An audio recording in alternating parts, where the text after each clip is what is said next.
Hello everyone, my name is Lanso90 and welcome to my new tutorial series for Cataclysm Dark Days Ahead. You may have seen that I just recently posted a tutorial series for Cataclysm, but I have decided to delete it and I'm going to make a new one because I don't think I covered everything as well as I could have, so I'm going to try to cover things more thoroughly this time because this is a very complicated game and it needs to be explained fairly thoroughly, I think. So first you'll want to grab the Cataclysm Dark Days Ahead game launcher. This was kind of a fan-made thing that's kind of become more into vogue now. You can still get the game from the main website, of course, if you choose to do that instead. However, this makes it a lot easier to update your game and to install mods and to install sound packs. So I really recommend getting this. You can get it from this GitHub website. You'll want to get it from here. The other options that come up when you Google the game launcher is the forum thread and the Reddit thread. And I always find that threads like that have a fairly good chance of like getting archived or getting out of date. So I'd grab this GitHub link and I'm going to put that in the description as well so you can get it there. So let's download the launcher. It's worth noting, since it's a .exe, your computer's going to freak out about it potentially. You'll be like, oh my gosh, they're trying to install a virus on your computer. But no, they're not. So we gotta let this download for a moment. I'm uploading videos to YouTube as we speak, so my net's going just a little bit slow. There we go. So you could just launch it right away if you wished, but I like to move anything I download to a more proper location. Here it is in my downloads folder. I'm going to cut it. I'm gonna move it somewhere where I keep my games at on my Velociraptor drive here. Gonna make a new folder for it. Cataclysm. Again, you don't have to do this, but I would recommend it, just so you know where it's at. And then we're gonna launch it. Yep, there's my PC warning me about it. It's fine. But let's send this to the desktop so I can launch it from the desktop later. And then I'm going to close all these windows that we don't need anymore. So here's the launcher. Up at the top here, you'll have your directory. Mine is telling me that it's going to put it in that folder that I just selected. But it might not do that for you. It just might remember where I installed it last time. So if there's nothing listed here, you'll just click on these dots and then you can select a place for it to go. So like you can pick the Cataclysm folder you just made and select the folder. And then it'll be there. These will stay empty until we install the game. As well, we can't launch the game yet until it's actually installed. We've only installed the launcher. We can choose our options for the launcher. We can grab the tile set build of the game, and we can get the console build of the game. Tile sets are similar to like what Dwarf Fortress starts with if you use the Lazy Noob pack, the starter pack, or if you play Space Station 13, they use tile sets. But you also have the option to do console build, which is the old-fashioned ASCII look, which can also be fun. And like my oldest tutorial series will show you how to set up a nice-looking font for the console build. But we're going to go with the tiles now because the tile build is now good. It didn't used to be good, so I didn't use it.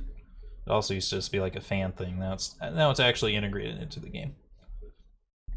It's amusing because they said they would never put tiles in the game because it'd be too hard, but now they've done it. You can choose your platform, Windows 64 or Windows 86. If you are on a 64-bit system, you'll want to grab 64-bit because it's better. Down here are available builds. You can pick from more than just like the latest build if you want to go back a few days. And you can also refresh it if you think they may have already updated it. Because you can see here, the updates come in pretty fast. There's been 1, 2, 3, 4, 5 updates in just one day. So they're always updating this game fairly regularly. You can check the change logs down here. They're sometimes worth checking. Usually there's nothing interesting going on down here. But if you see a huge change that seems like it might cause the game to start crashing, you may want to grab a build that's older than that update. Like I was looking at this earlier, and then like this one says change delete world to world end. I feel like that could cause some issues. And then there's this big one for today: range weapons rebalance, refactor skill-based aim penalties. That seems like a massive change, so the probability of something going wrong in there could be fairly high. I will go ahead and risk it, but if you're worried about your game crashing, I'd grab something before these two. Maybe like this 74,000 build there. So let's install the game.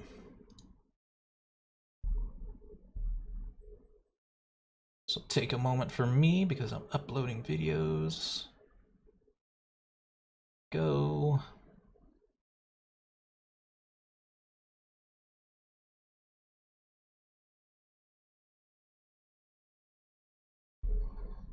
It's installed, so we can launch right away if we wanted to, but we're not going to yet.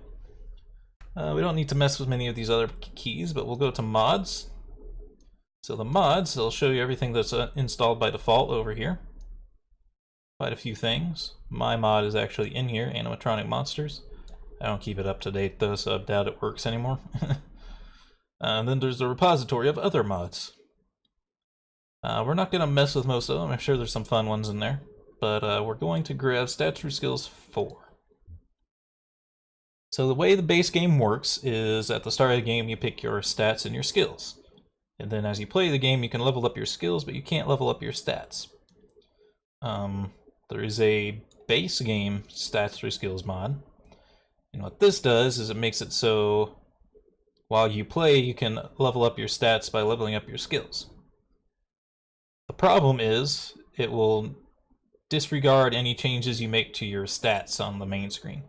It will ignore them and reduce them to 8, which will make you absolutely awful at the start of the game. You will lose if you do it that way. I'm not entirely sure what Stats through Skills 3 is.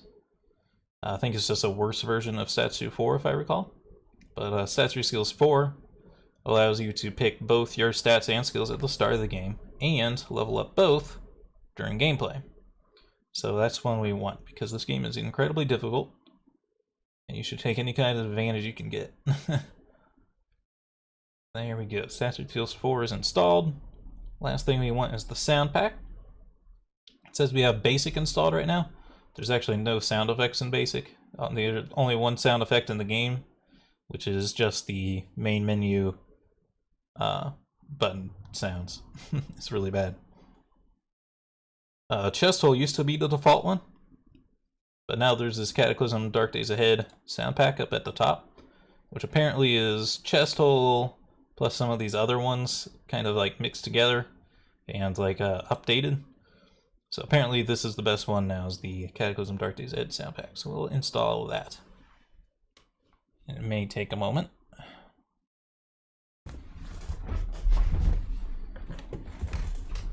Sit up there a little bit.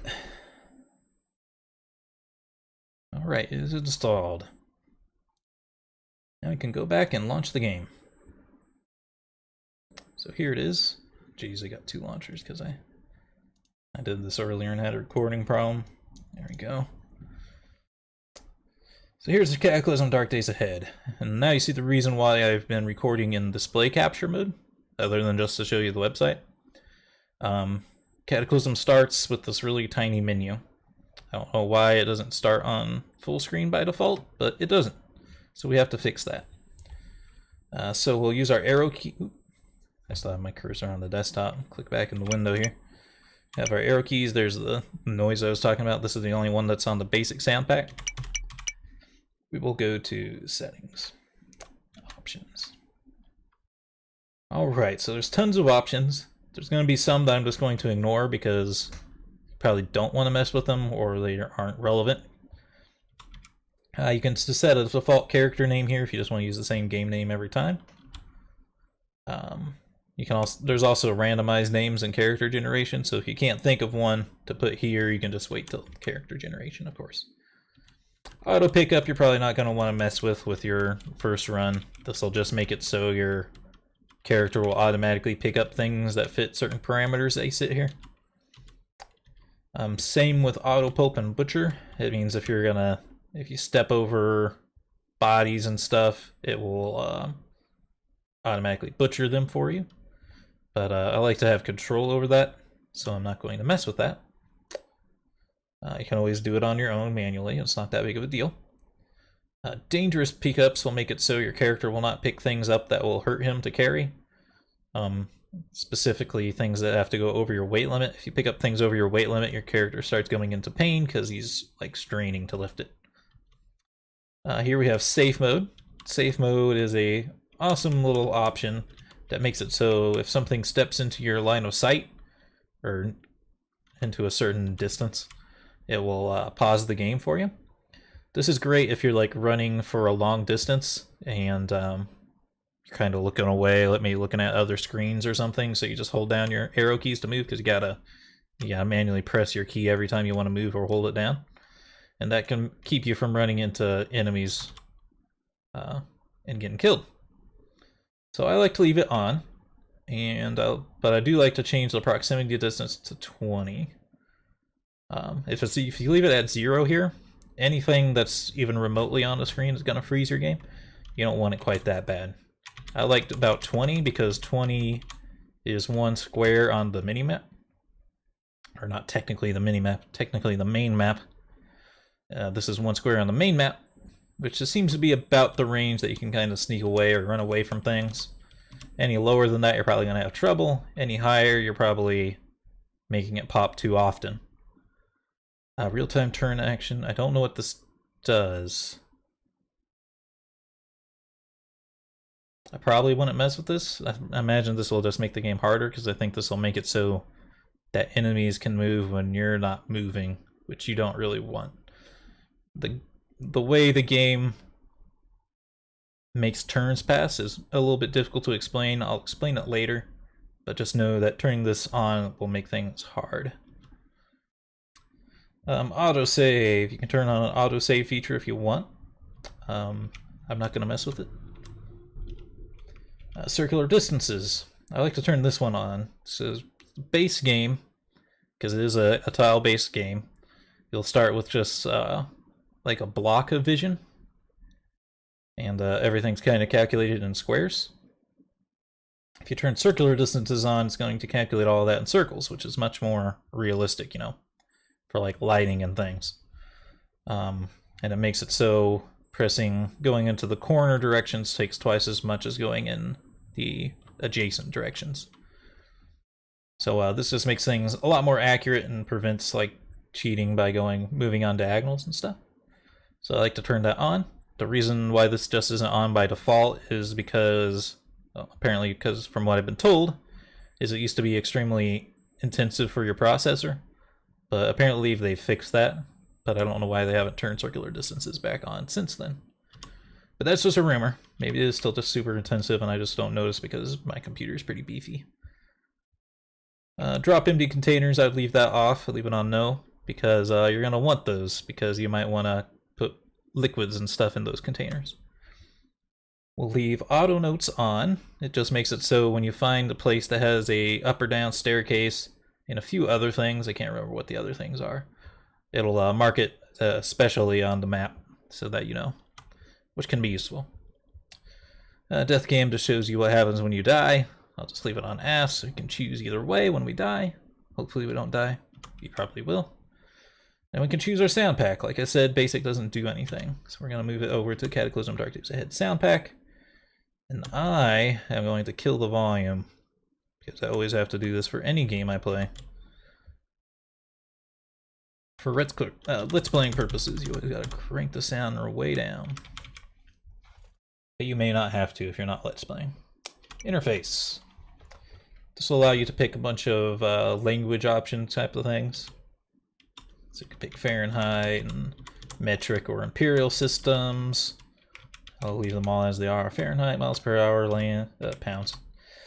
Liters, 12-hour format. Force yes/no prompts. It makes it so you have to use shift for your yes/no prompts. It'll make it case sensitive. I would recommend that just in case you press the wrong button when you don't mean to. Snap to target. When you try to fire something, it'll automatically lock on to an enemy. Well, I don't know if that's what this is exactly, because I usually leave this off, and it still does that. So I don't know what this means, so I will not touch it. That's the general rule of thumb. If you don't want to know what it means, don't touch it. Query on disassembling. Yeah, leave that on. Disassembly is kind of like butchering.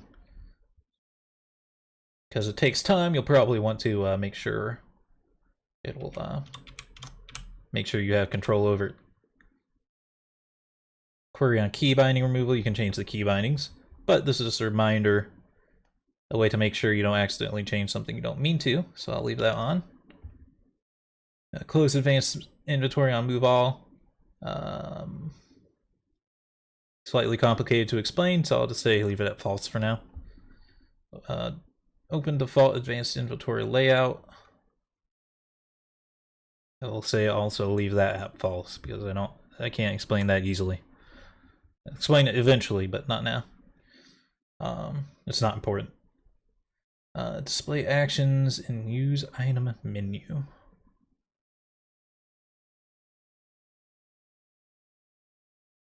I don't know 100% what it means. I kind of know what it's talking about, but I don't know in relation to what it means. So we'll also leave that alone. Diagonal movement with cursor keys and modifiers. So this will make it so you can move diagonals using your arrow keys if you hold down Control or Shift. I accidentally left this on the last time I played because this is new. And I was walking around in directions that I wasn't supposed to and stuff, and I thought my keys were broke, but this is just this. So if you don't have a numpad, you might want this, but if you have a numpad, just use the numpad to move, because that'll allow you to move on diagonals. Vehicle playing parts change color, that's fine. That just kind of differentiates between different types of metal that you make vehicles out of. So leaving it on true is good to know. Auto shift food view while driving. As you accelerate, you can see further and further ahead of you, but less and less behind you. It helps with driving and sort of makes sense. Draw a vehicle facing indicator will help you see which direction the car is facing. Because with tile sets, it can be a little bit hard to distinguish, especially in if you are using the console build, it'll be even harder to tell. So you probably definitely would want the indicator on. The sidebar position, this is like UI stuff. I would just leave this all as it is. Sure, it's fine. Same here, this is all UI stuff that I don't think I would mess with. More UI stuff that you might not want to mess with. If having your cursor on bothers you, you can turn it off, but I'll keep it on because it helps with Let's Playing. Graphics. More stuff that I wouldn't mess with because it would change graphic settings and I don't know what they would do necessarily. One thing we'll want to mess with here though is the terminal height and width. That's the size of the window here. It'll tell you what this is. So what I like to do, my monitor and most monitors are 1920 by 1080p. So that means the width is 1920. I like to bring it up so the pixel count is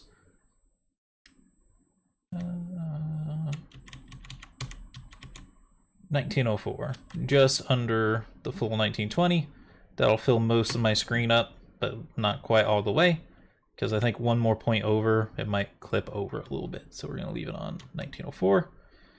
And height, sort of the same deal here. I'll take it to 108 or 1008. This one needs a little bit more clearance than this one because it has the bar up at the top and it has we have the taskbar down at the bottom, so it has to be a little bit shorter. Here's the tile set options. You can turn it back off here, so I think you can have the ASCII look in the console build if you desired, but we're going to leave tiles on.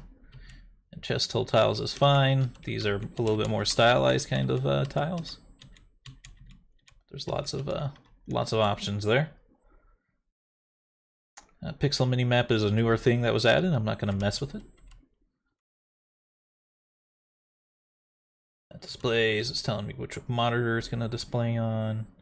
So if you're playing this by yourself, you might want to turn this to full screen to get the normal type of gaming experience. I think you also might not have to mess around with the terminal height and width if you do this.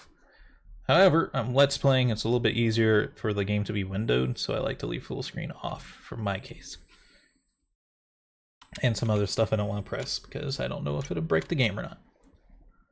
Alright, so debug menu. This is basically where you can choose your difficulty of your game. So one thing that I think you really should do, no matter how difficult you want to be, is change the distance initial visibility to from 15 to 20.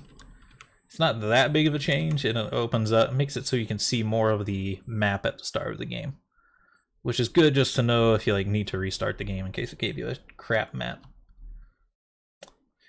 And then here's the actual real difficulty stuff, is how many points do you want to start the game with.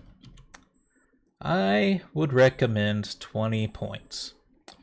It's broken down into different categories here because they've added a system where your stat points, trait points, and skill points are separated. It used to keep these all condensed into one.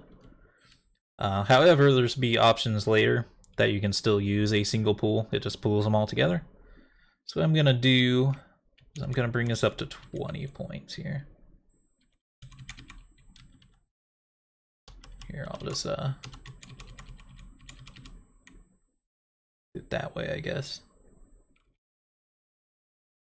Yeah, that should be fine. As long as you do multi-pool, it won't matter. And then maximum trait points, I'll bring that up to 20 as well. This is an actual point value. This is just a cap for picking negative and positive perks for your character. Skill training speed changes the rate at which your skills level up. Skill rust, this used to be on by default. And what that would do is, if you don't use a skill, it would degrade in ability. And your different options, so the vanilla was that mode. Capped, I don't know the difference between it and, oh no. So capped was it will only drop down to the last level it gained. So if you had any experience over level 2, say, it'll lower back down to level 2, but it won't go under level 2. I don't know what intelligence meant, but intelligence cap means it bases your maximum cap off your intelligence. We're just going to leave it off because that just makes things a lot harder if you turn that on. It's actually set to off by default now, so it's not even cheating to leave it off. Experimental 3D vision, I'd leave this on off because it's not finished yet and it will probably break the game. Experimental path naming, encoding, conversion. I would not mess with it. World defaults. This is described a little bit differently than it used to be. I think this used to say delete world on death, maybe. So now it's world end handling. So if you die, it will automatically keep the game world, so you can go back into the same game if you wish, even find your body if possible. Reset, I guess it would keep the same world but reset everything that happened. That could be interesting, actually. That might be new. I'm actually tempted to do that one. Normally I'll leave it on delete. I'll put it on delete like I normally do. So I want it to delete my world when I'm done with it so we can start fresh every time. Here's some more stuff that you can mess around with the difficulty on. So you can make the city sizes bigger, or how much space there is between them bigger. You can change the item spawn rate, the enemy spawn rate, NPC spawn rate, and how fast the monsters get between upgrades. I don't really know what this means. It scares me. It tells me that monsters get stronger over time. I haven't really noticed that myself, but perhaps they do. What I would consider changing out of these is you might want to increase the item spawn rate. It used to not be a big deal, but a recent update they added made it so the item spawn rate went way down. It used to be items everywhere, but now they're almost hard to find. So you may want to increase that. Give or take, if you think that turning on NPCs up higher would make things harder or easier, because NPCs can either be evil or good. So it's kind of random if it's going to make it harder or easier for you. I think 0.1 is a little bit too low. I think you like almost never encounter anyone. So I'm going to bring it to like 0.25. If you put it on 1, which is what it used to be, there's actually kind of is too many. So that's why they reduced that down to 0.1. Monster speed and monster resilience. Again, you can make the game harder or easier by changing those. Default region type. Can't mess with it. It's not implemented yet. That's going to make it so you can pick like deserts and stuff at some point. Initial time and initial season, all this good stuff changes, like the time of day you spawn, the season you start in, how long the season lasts, how long it takes to build in the game, and if you want your season to last forever. The only one you're probably going to want to think about changing is perhaps the initial time. It's a little hard to say, though. It used to be that the game was a lot easier to play at nighttime because you could sneak into towns and not have to fight the zombies and just loot houses and get away with it. But now they've added these shady zombies, which are all over the place, and you don't see them until they're adjacent to you. And I don't know if they can come out at daytime, but I don't think I've seen very many of them at daytime. So that could be the case, but also they're in a lot more locations than they used to be. It used to be any building would be empty of zombies. Now it seems like shady zombies are in most important buildings, and there's also regular zombies in smaller buildings. So now the changing initial time to nighttime isn't quite as useful. I'm going to bring it to like 18. It's on military time here. So this is 6 o'clock? 6 o'clock p.m. The reason you won't want to change the season is it doesn't just start the game in a different season. It simulates the time up to that season. So if you make it winter, all of a sudden all the fresh food in the game is going to be rotten, because it's simulated all the time that passed. So spring is still preferable because it puts you at the start of the game. Initial season, 2 in-game weeks long, seems fine to me. Construction scaling I'm not going to change. Eternal season is what it is. Wander spawns. This turns on wandering zombie hordes, a la Walking Dead style. This can be fun, but I think they can like spawn directly on top of you, and I don't like it when games can just spawn things directly on top of you. It's just not really that fair. Whereas if you leave the game as it is, yeah,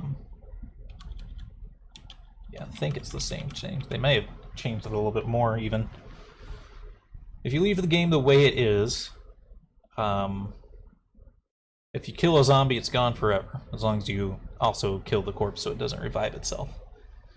So you can actually clear out cities and things and take them over, which is awesome. Very realistic. Whereas with wander spawns, enemies will spawn forever. Is my understanding. I think there used to be like one more setting here where it separated zombie hordes from static spawns. And then the opposite of static spawns was that just regular zombies could spawn anywhere. And then the zombie hordes were their own separate thing. But now I think they've condensed that into the same thing. Classic Zombies gets rid of all the special zombies in the game. I think it may also get rid of all the monsters in the game and stuff. But that's not as interesting. Although you might want to turn this on, because I'm telling you, these shady zombies that come out at night, they suck. Really, really bad. They're not hard to kill, but they come in a horde every time. They're very annoying. Surrounded start makes it so you start your game location surrounded by zombies, but it is very specific, and it doesn't really explain it here too well. Or at least it's not described here very well. It's described here a little bit more accurately. It makes it so every evac shelter in the game is surrounded by zombies. So It's not just your starting location, it's every evac shelter in the game has zombies around it, which can be troublesome. It's also... You can also just not start an evac shelter, and then there's just surrounded evac stations. It doesn't really make much sense. So I like to leave that off. Static NPCs are nice to add, I think. It makes things a little bit easier, because you'll start with one NPC in your start location, who is friendly. You can potentially recruit them to join you, or you can just use them to do missions and stuff. Either way, they're kind of helpful, and I believe there's also a few buildings in the game that can spawn if there's static NPCs. Random NPCs are just randomly generated NPCs that get thrown into the world, surviving like you do. So they're a little bit interesting. They can cause problems, so it's up to you if you want to turn that on or not. I think it's interesting. Mutations by radiation means that radiation can mutate you. I'll leave that on because it's fun. Experimental Z levels. It's another feature that's not really done, so I would not touch it. Probably crash the game. The line up downstairs makes it so stairwells will always line up, even if the map hasn't been designed for them to line up. And it says it can result in uglier maps, and I think it also means things won't spawn necessarily, so I like to just leave it off. And character pool points, I think this should really be over in the debug menu. It makes it so you can choose your method of how you want to spend your stat points. By the way, I don't think I was explaining the way I'm navigating this menu. I should have said this a long time ago, but I'll do it now just in case you're asking. The arrow keys are moving the cursor up and down, and they're also moving the values up and down. To get from tab to tab, you have to press shift, comma, and period. So that's how you get around that. And now that we're done, we press escape. As the save changes, yes. But they're not in effect yet. We have to quit and log back in. But we're out of time for this video. I hope y'all enjoyed, and have a good day.